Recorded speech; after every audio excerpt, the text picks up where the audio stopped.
નમસ્કાર, હું છું આપણી સાથે કિશન તિવારી. આપ જોઈ રહ્યા છો ઇન્ડિયા ન્યૂઝ ગુજરાતનો ખાસ કાર્યક્રમ આપણું ગુજરાત સમાચારોની શરૂઆત કરીએ આપણે વલસાડથી. વલસાડ જિલ્લાના Vapi GIDC second phase plot number 169/2 ખાતે આવેલા NR અગ્રવાલ ઇન્ડસ્ટ્રીઝ લિમિટેડના યુનિટ 1માં શુક્રવારે ટ્રાન્સફોર્મરમાં શોર્ટ સર્કિટ બાદ અચાનક આગ ફાટી નીકળવાની ઘટના બની હતી. કંપનીના કર્મચારીઓ અને નજીકના લોકોએ તરત જ ફાયર વિભાગને જાણકારી આપી હતી. ફાયર વિભાગની 3 દમકલ ગાડીઓ ઘટના સ્થળે દોડી આવી અને આના ઉપર કાબુ મેળવ્યો હતો. સદનસીબે આ સમગ્ર ઘટનામાં કોઈ પણ જાનહાનિ થઈ નથી. અને ત્યારે જણાવી દઈએ કે આ આગ વેડફતી સાથે જ ટ્રાન્સફોર્મર અને આસપાસના જથ્થાને નુકસાનથી બચાવવાની કામગીરી પણ સફળતાપૂર્વક કરવામાં આવી છે. હોદ્દેદાર અધિકારીઓએ જણાવ્યું કે આગના કારણે ગંભીરતાથી તપાસવા માટે બિયત તપાસ અને સક્ષમ સુરક્ષા પગલાં લેવામાં આવશે અને જેથી ભવિષ્યમાં આવા અકસ્માતની પુનરાવૃત્તિ અટકાવી શકાય. આ ઘટના સ્થળે ફાયર વિભાગ અને કંપનીના કર્મચારીઓ વચ્ચે સુમેળ અને ઝડપી પ્રતિસાદના કારણે જાનહાનિ ટળી હતી.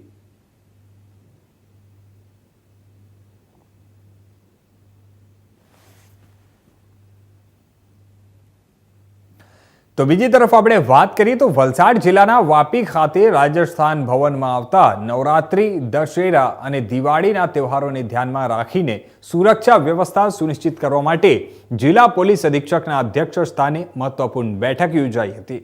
આ બેઠકમાં જિલ્લાના જ્વેલર્સ, આંગણિયા પેઢીના સંચાલકો અને તેના એસોસિએશનના આગેવાનો ઉપસ્થિત રહ્યા હતા. બેઠકમાં વેપારીઓ સાથે સંવાદ કરવામાં આવ્યો હતો અને તહેવારના દિવસો દરમિયાન છેતરપિંડી અને ચોરી અટકાવવાની તમામ સુરક્ષા વ્યવસ્થા પર ચર્ચાઓ થઈ હતી. એસપીએ કહ્યું કે પોલીસ દ્વારા પેટ્રોલિંગ, સીસીટીવી નિરીક્ષણ અને તાત્કાલિક પ્રતિસાદ વધુ સશક્ત બનાવવામાં આવશે અને વેપારીઓના પ્રશ્નોનો સજાગ અને ઝડપી પ્રતિસાદ આપવામાં આવ્યો હતો અને જરૂર પડે તો પોલીસ સાથે સીધો સંવાદ સાધવાનું પણ માર્ગદર્શન ખુલ્લો રાખવામાં આવ્યો છે. બેઠકમાં વેપારીઓએ પોતાની ચિંતા વ્યક્ત કરી, જ્યારે એસપીએ સુરક્ષા સુનિશ્ચિત કરવા માટે લોકલ પોલીસ સ્ટાફ અને વોચડોગ સમિતિઓ વચ્ચે સંકલન વધારવાની અપીલ કરી હતી. તહેવારના સમયે તમામ જ્વેલર્સ અને આંગણિયા પેઢીના સ્ટોર્સ પર પોલીસનું સતત નિરીક્ષણ રહેશે, જેથી નાણાકીય અને સામાનની સુરક્ષા સુનિશ્ચિત થઈ શકે. અને આ બેઠકમાં નિર્ણય લેવામાં આવ્યો છે કે વેપારીઓ સાથે સતત સમન્વય અને અલર્ટ સિસ્ટમ રહેશે, જેથી તહેવારના સમયગાળામાં કોઈ પણ અસંગત ઘટના ન થાય.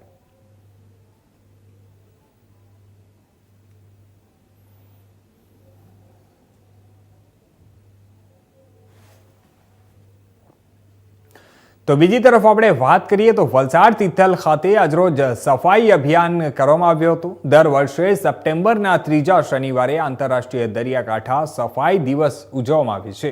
આ દિવસનો હેતુ લોકોમાં દરિયા કિનારાની સફાઈ પ્રત્યે જાગૃતિ લાવવાનો, મહાસાગરો અને જળમાર્ગોના સંરક્ષણનું મહત્વ સમજાવવાનો અને દરિયાઈ કચરાના પ્રશ્ન પર ધ્યાન કેન્દ્રિત કરવાનો છે.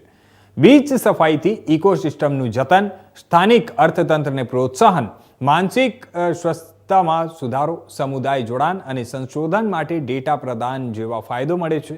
આજ રોજ triumph foundation, district legal service authority, Shah K M. Law college Valsad, સરકારી ઇજનેરી કોલેજ વલસાડ અને સીમા જાગરણ મંચ અને આરોગ્ય ભરતીની હાજરીમાં તિથલ બીચ સ્વામિનારાયણ મંદિરથી સવારે 8:30 વાગે જાગૃતિ કાર્યક્રમ યોજાયો હતો. આ કાર્યક્રમમાં દરિયાઈ સફાઈ, પર્યાવરણ અને બીચ સફાઈના ફાયદા પર ચર્ચાઓ થઈ હતી અને ઉપસ્થિત લોકોએ પર્યાવરણ સંરક્ષણ માટે પ્રતિજ્ઞા લીધી છે. જણાવી દઈએ કે 10:45 સુધી ચાલેલા આ બીચ સફાઈ અભિયાનમાં કુલ 110 કિલોગ્રામ પ્લાસ્ટિક અને અન્ય કચરો એકત્રિત કરાઈ અને રિસાયકલ સુધી જમા કરવામાં આવ્યો હતો. શાહ કે.એમ. લો કોલેજના વિદ્યાર્થીઓ પણ સારા સંખ્યામાં ઉપસ્થિત રહ્યા હતા. કાર્યક્રમમાં ભરત પોપટ, જે ડિસ્ટ્રિક્ટ લીગલ સર્વિસ ઓથોરિટી, અને નિકિતાબેન રાવલ, જે પ્રિન્સિપલ છે લો કોલેજના, તે લોકો તમામ પ્રતિનિધિઓ ઉપસ્થિત રહ્યા હતા અને આ પહેલેથી લોકોને પર્યાવરણ જાગૃતિ અને સમુદાય સેવા પ્રોત્સાહિત કરવામાં આવી.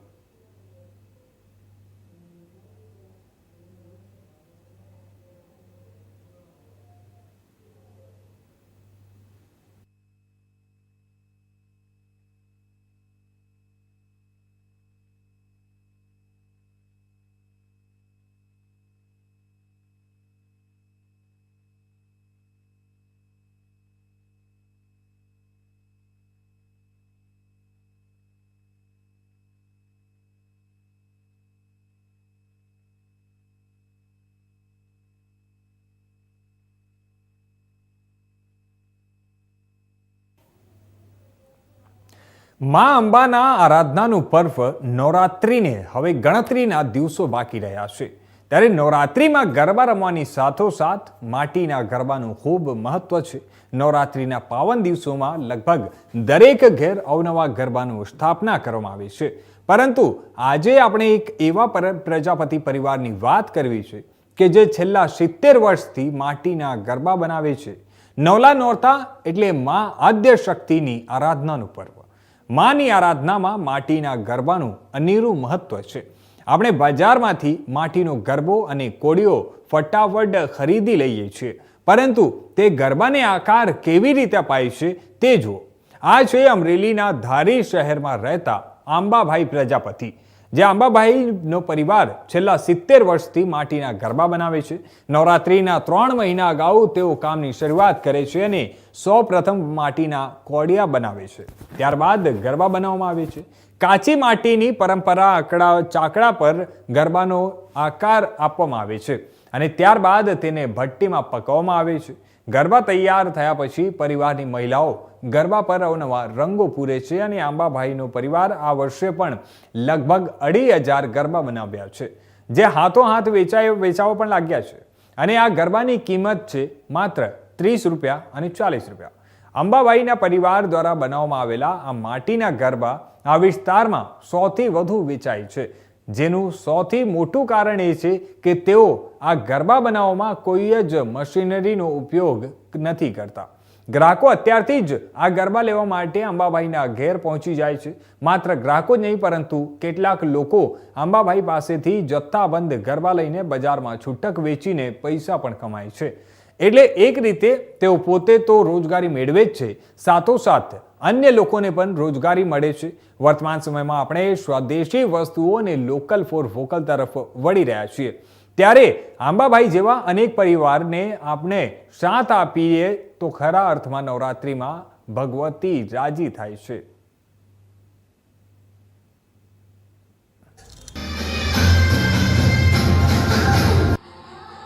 અરવલ્લીની ધર્મપ્રેમી જનતાને મારા જય માતાજી.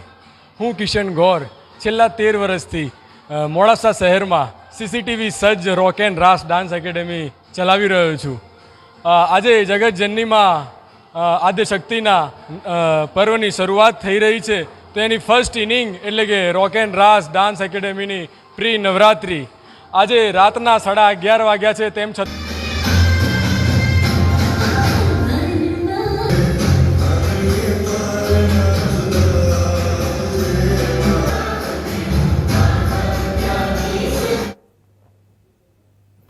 તો હવે સમાચારોમાં આગળ આપણે વાત કરીએ ભરૂચની. તો ભરૂચ જિલ્લાની પ્રતિષ્ઠિત દૂધધારા ડેરીની ચૂંટણીના પરિણામોએ રાજકીય રસાકસીમાં નવા રંગ ભરી દીધો છે. તમામ 15 બેઠકોના પરિણામો જાહેર થતા સ્પષ્ટ રીતે ઘનશ્યામ પટેલની પેનલનો જોરદાર વિજય સામે આવ્યો છે. પટેલની પેનલે 15માંથી 11 બેઠકો કબજે કરી છે, જ્યારે ધારાસભ્ય અરુણસિંહ રાણાની પેનલ માત્ર 1 બેઠક જીતવામાં સફળ રહી છે. બાકીની 3 બેઠકો પર અપક્ષ ઉમેદવારો વિજેતા બન્યા છે. આ પરિણામો ઘનશ્યામ પટેલના ફરીથી આ ડેરીના ચેરમેન બનવાના સંકેત આપે છે. ભાજપના જ 2 દિગ્ગજ નેતાઓ વચ્ચે જામી ગયેલી આ ટક્કરમાં ઘનશ્યામ પટેલનો દબદબો સ્પષ્ટ રીતે જોવા મળ્યો હતો. અરુણસિંહ રાણાને એકમાત્ર બિનહરીફ બેઠક મળી છે અને એ તેમના માટે મોટો આઘાત સમાન ગણાય છે. ડેરીની આ ચૂંટણી માત્ર સંસ્થા સુધી મર્યાદિત નથી, પરંતુ સ્થાનિક રાજકારણમાં પણ તેની અસર પડે છે. ખેડૂત સભાઓ અને ડેરીના સભ્યો વિશ્વાસ જીતવામાં સફળ રહેલા ઘનશ્યામ પટેલે ફરી એકવાર પોતાની લોકપ્રિયતા અને સંગઠનાત્મક જે શક્તિ સાબિત કરી છે. આ જીત સાથે ડેરીનું ભવિષ્ય તેમના નેતૃત્વ હેઠળ નવી દિશામાં આગળ વધશે તેવી અપેક્ષા વ્યક્ત કરાઈ છે.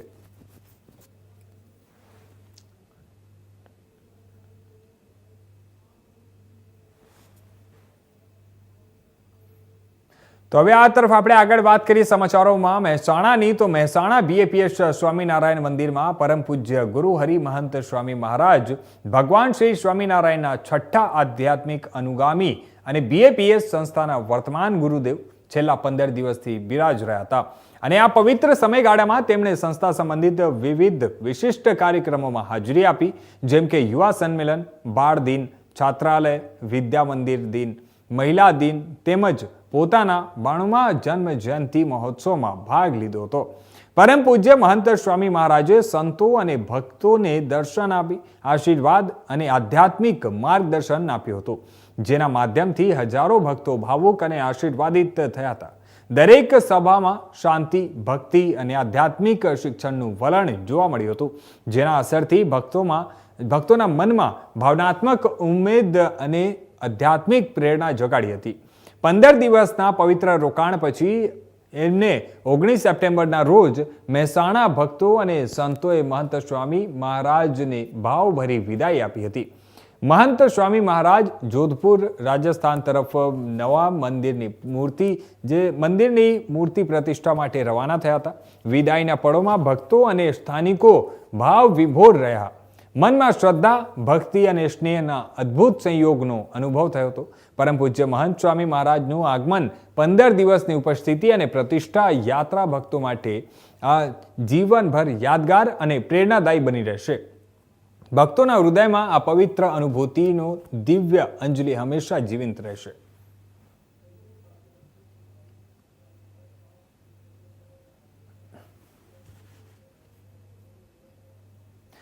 તો આગળ હવે આપણે વાત કરીએ તો મહેસાણાના વડનગર તાલુકાના બાદરપુર ગામ નજીક ધરોઈ કેનાલમાં દુર્ઘટના સર્જાઈ હતી.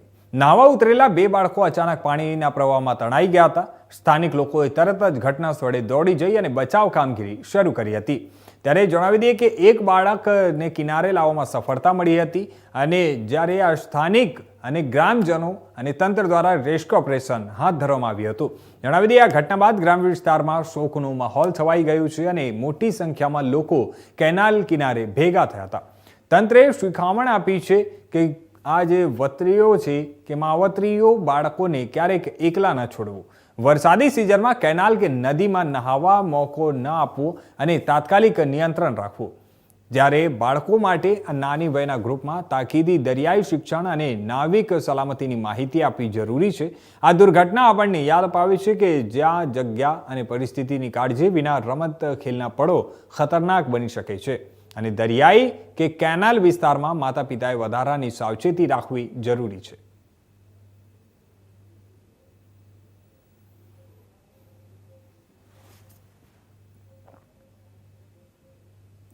તો આગળ હવે વાત કરીએ આપણે રાજકોટની. તો આજરોજ રાજકોટ મહાનગરપાલિકા ખાતે શાસક પક્ષ તેમજ વિપક્ષ અને અધિકારીઓની એક જનરલ બોર્ડની મીટિંગ મળી હતી.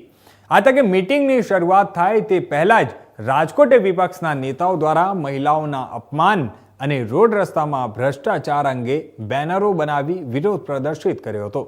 જે બાદ જનરલ બોર્ડ શરૂ થઈ હતી અને જેમાં પણ શાસક પક્ષ પોતાના પ્રશ્નો રજૂ કરવામાં આવ્યા હતા અને વિરોધ પક્ષને પ્રજાના પ્રશ્નો અંગે વાતચીત ન કરવા દેતા વિરોધ પક્ષ દ્વારા જનરલ બોર્ડમાંથી વોકઆઉટ કરવામાં આવ્યું હતું.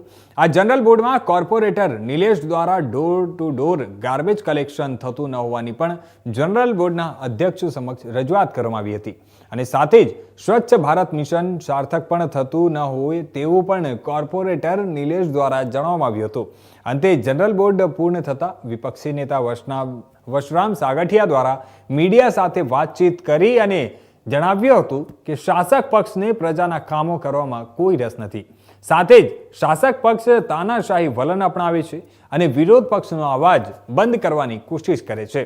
આ તકે આપણે જણાવી દઈએ કે સમગ્ર જનરલ બોર્ડ અને વિપક્ષના વિરોધને લઈને રાજકોટ મહાનગરપાલિકાના સ્ટેન્ડિંગ કમિટીના ચેરમેન જમીન ઠાકર દ્વારા વાત કરતા જણાવ્યું હતું કે જનરલ બોર્ડમાં રજૂ કરવામાં આવેલા પ્રશ્નોની પ્રશ્નોત્તરી BPMC એક્ટ મુજબ કરવામાં આવે છે અને પ્રશ્નોત્તરીનું ડ્રો કરવામાં આવે છે, જેમાં વિપક્ષના નેતાઓ ભાગ લેતા નથી અને સાથે જ ગેરબંધારણીય રીતે જનરલ બોર્ડમાં બેનરો કાઢવા અને હોબાળો મચાવવાનું કામ વિપક્ષ કરે છે. ભારતના કોર્પોરેટર પેટા પ્રશ્ન પૂછે તો બોર્ડમાં પૂછવા દે છે, તો અમે કોંગ્રેસનો પણ અધિકાર છે કે એને પેટા પ્રશ્નનો જવાબ આપવો જોઈએ. પણ રાજકોટના મેયરશ્રી પણ ભાજપના જે ભ્રષ્ટાચારી ગેંગ રહ્યા એના સભ્ય નથી હોવા છતાં મારે આજે કહેવું પડે છે કે એ ભ્રષ્ટાચારી ગેંગની સાથે રહીને ચાલી રહ્યા છે.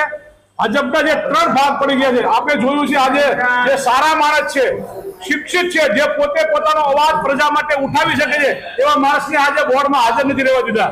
એ શું બતાવે છે કે ભાજપની તાનાશાહી બતાવે છે. હું ગુજરાત અને રાજકોટની પ્રજાને વિનંતી કરું છું કે તમારા પ્રશ્ન ઉઠાવવા જો અમને કાઢી મૂકતા હોય તો આજે એના ચાલુ કોર્પોરેટને પણ બોર્ડમાં હાજર નથી રહેવા દીધા. એ શું બતાવે છે કે એનો ભ્રષ્ટાચાર ખુલ્લો પડે છે. રાજકોટમાં બહેનોની દશા તમે જુઓ.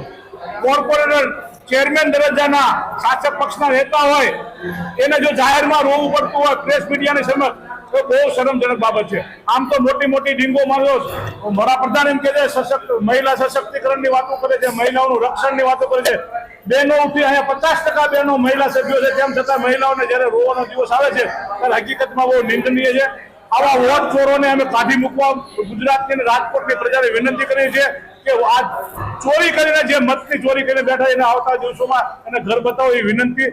હાલ અમે એટલા માટે વોકઆઉટ કર્યું છે તમારા પ્રશ્નનો જવાબ ન મળતો હોય તો એવા બોર્ડમાં બેસવાની પણ કોઈ જરૂર નથી. ભાજપના કોર્પોરેટર ગાર્બેજ કલેક્શનનો સવાલ ઉઠાવ્યો છે અને ટીકા પણ કરી છે. એ બહુ સારી વાત છે.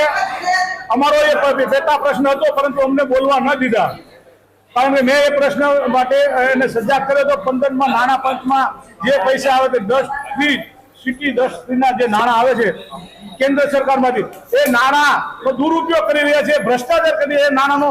એને વિરુદ્ધ પણ મારે બોર્ડમાં બોલવું હતું પરંતુ બોલવા નથી દીધા. આ બધાને વિનંતી કરું છું રાજકોટની અને ગુજરાતની પ્રજા હવે આપના માધ્યમ જાગશે. અમે તો રાડો પાડી થાકી ગયા પરંતુ જ્યાં પ્રેસ અને મીડિયાના મિત્રોને વિનંતી કે આ બધા લોકોને આપ પહોંચાડો જેથી લોકો જાગે. ગાર્બેજ કલેક્શનના કચરો ઘરે ઘરેથી ઉપાડવા માટેનો કોન્ટ્રાક્ટ આપવામાં આવ્યો છે. નાના પછાત વિસ્તારોમાં અમુક શેરીઓમાં બાર સીટીએ મારી અને બોલાવે, જો જાગે આવી જાય મકાનમાંથી તો કચરો ઉપડે ને તો પડ્યો રહે છે. હકીકતમાં દરેક ઘરના ડોર ટુ ડોર કલેક્શન થવું જોઈએ અને એનો પણ મારી માંગણી છે કે આ લોકોને આગામી દિવસોમાં ડોર ટુ ડોર કલેક્શન કરે. સમાચારોમાં હવે આ તરફ આપણે આગળ વાત કરીએ અરવલ્લીની તો હિન્દુ ધર્મના સૌથી મોટા આસ્થાના પર્વને આડે હવે એક જ દિવસ બાકી છે ત્યારે ખેલૈયાઓ ગરબે ઘૂમવા માટે આતુર બન્યા છે. મોડાસા શહેરમાં ગરબા રસિકો છેલ્લા 2 મહિનાથી અવનવા ગરબાના સ્ટેપ શીખી રહ્યા છે. ખેલૈયાઓ આ વખતે ટેટુડો, મડલી, ડાકલા, હિજ, બોલિવૂડ દાંડિયા જેવા અવનવા સ્ટેપ શીખી રહ્યા છે અને આ નવરાત્રિમાં નોરતા નહીં પણ 10 નોરતા હોવાથી ગરબા રસિકોમાં અનેરો ઉત્સાહ જોવા મળી રહ્યો છે. જોકે આ વખતે નવરાત્રિના રંગમાં ભંગ પાડવામાં વરસાદ નડી શકે તેવી સંભાવના વ્યક્ત કરવામાં આવી છે. છતાં પણ ગરબા રસિકો વરસાદના વિઘ્ન વચ્ચે ખેલૈયાઓ ગરબા રમવા માટે થનગની રહ્યા છે. પરમ દિવસથી શરૂ થનારી નવરાત્રિ માટે આયોજકો દ્વારા તમામ પ્રકારની તૈયારીઓને આખરી ઓપ આપવામાં આવી રહ્યો છે.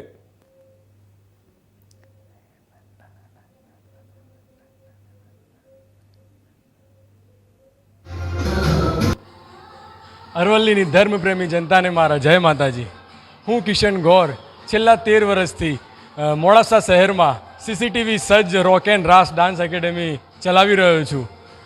આજે જગતજનનીમાં આદ્યશક્તિના પર્વની શરૂઆત થઈ રહી છે તો એની ફર્સ્ટ ઇનિંગ એટલે કે રોક એન્ડ રાસ ડાન્સ એકેડેમીની પ્રી નવરાત્રિ આજે રાતના 11:30 વાગ્યા છે. તેમ છતાં પણ ખેલૈયાઓ ઉત્સાહથી ગરબે ઘૂમી રહ્યા છે અને માતાજીનું આહ્વાન કરી રહ્યા છે. છેલ્લા 2 મહિનાથી ખૂબ જ મોટી સંખ્યામાં ખેલૈયાઓ ગરબાના યુનિક ટ્રેડિશનલ સ્ટેપની તૈયારીઓ કરી રહ્યા છે, જેવા કે મધુર સ્ટેપ, મંડલી સ્ટેપ, ટેટુડો, હિંચ, ડાકલા, બોલિવૂડ દોડિયા જેવા અવનવા યુનિક સ્ટેપમાં ખેલૈયાઓ ગરબે ઝૂમી માં આદ્ય શક્તિનું આહ્વાન કરી રહ્યા છે. આ છેલ્લા 2 મહિનાથી ભરપૂર તૈયારીઓ ચાલી રહી છે. આ ગરબાની તૈયારીઓ એટલે કે રામ સીતાના મિલનની તૈયારી, અસત્ય પર સત્યના જીતની તૈયારી, માં દુર્ગાના વધામણીની તૈયારી. આપ સૌ ગરબે રમી માં માતાજીનું આહ્વાન કરીએ. જય માતાજી, હેપી નવરાત્રિ. મારું નામ ભવ્ય ત્રિવેદી છે. હું ગયેલા 6 મહિનાથી મોડાસામાં શિફ્ટ થયેલી છું. આમ હું અમદાવાદની છું અને અહીંયા મારી જોબ ડિસ્ટ્રિક્ટ જજની પીએ તરીકે થઈ છે. મને ગરબાનો બહુ શોખ હતો એટલે મેં એક ક્લાસીસ શોધ્યા ઇન્ટરનેટથી, જ્યાં મને કિશન સરનું રેફરન્સ મળ્યું અને બહુ જ મજા આવી રહી છે. જોઈએ આ વખતે વરસાદની આગાહી છે પણ જો વરસાદ ના આવે તો મોડાસામાં મજા આવશે. છેલ્લા 2 મહિનાથી રોક એન્ડ રાસ એકેડમીમાં ગરબા શીખવા જઈએ છીએ. મારું સપનું હતું અલગ અલગ ગરબા શીખવાનું ને કિશન સરે પૂરું કર્યું અને આ વખત તો વરસાદની આગાહી બી છે તો બધાએ રેનકોટ પહેરીને બી ગરબા કરવાના છે. Thank you.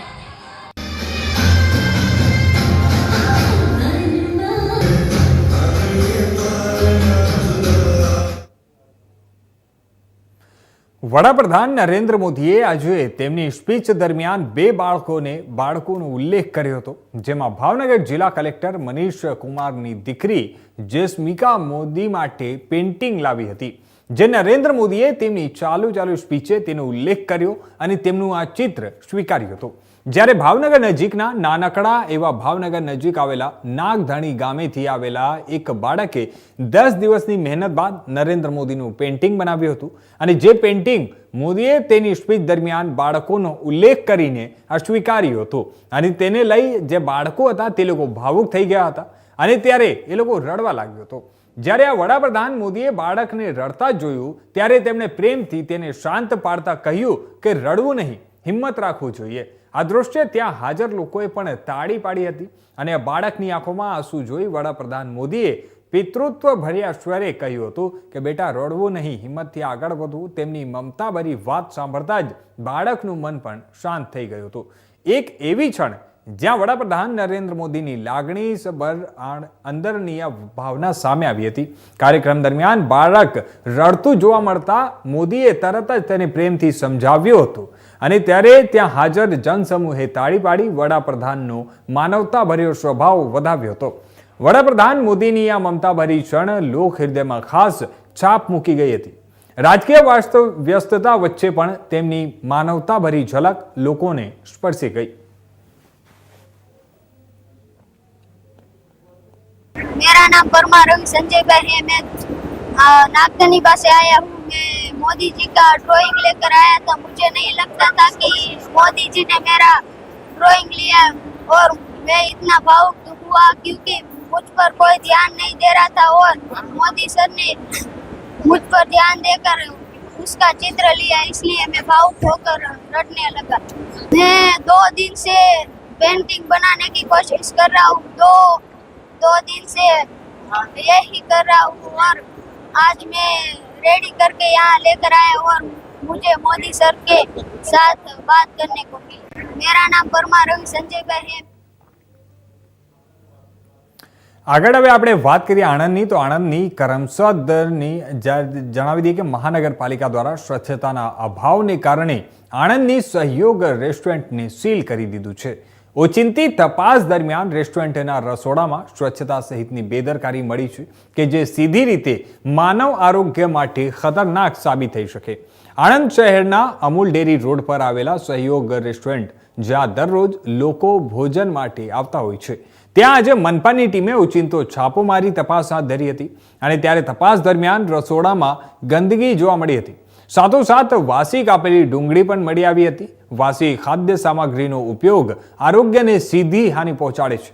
મનપાના અધિકારીઓએ જણાવ્યું કે આવી બેદરકારીને કોઈ પણ કિંમતે સહન કરવામાં નહીં આવશે અને સહયોગ રેસ્ટોરન્ટમાં તપાસ દરમિયાન વાસી સામગ્રી મળી છે. સ્વચ્છતાનો અભાવ સ્પષ્ટ જણાયો છે, જેથી જનહિતને ધ્યાનમાં રાખીને રેસ્ટોરન્ટને તાત્કાલિક અસરથી સીલ કરવામાં આવ્યું છે. મનપાની ટીમે સ્થળ પર જ કાર્યવાહી કરી અને રેસ્ટોરન્ટને સીલ કરી દીધું છે.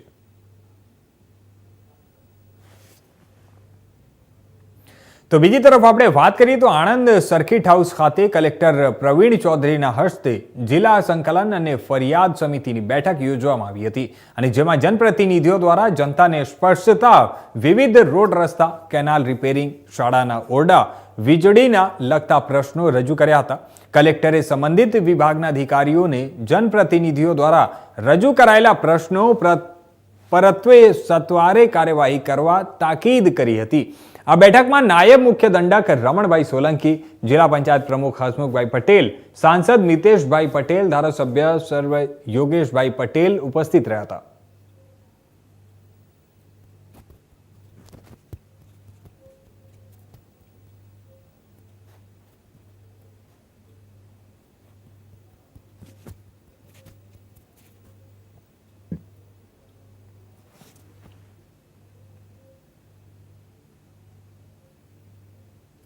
તો આ હતા અત્યાર સુધીના મુખ્ય સમાચારો. વધુ સમાચારો માટે જોતા રહેજો ઇન્ડિયા ન્યૂઝ ગુજરાત.